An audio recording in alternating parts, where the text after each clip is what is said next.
Roedd Iesu'n teithio ar hyd a lled Galalea. Roedd yn dysgu'r bobl yn y synagogau. Roedd hefyd yn cyhoeddi'r newyddion da am dirnasiad Duw ac yn iachau pob afiechyd a salwch oedd ar bobl.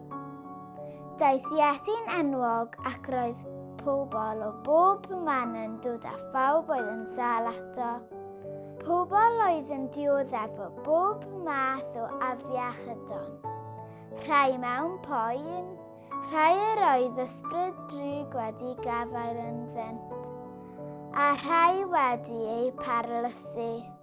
Gwnaeth Iesu bob un ohonynt yn well. Roedd tyrfa oedd o bobl yn ei ddilyn i bob man,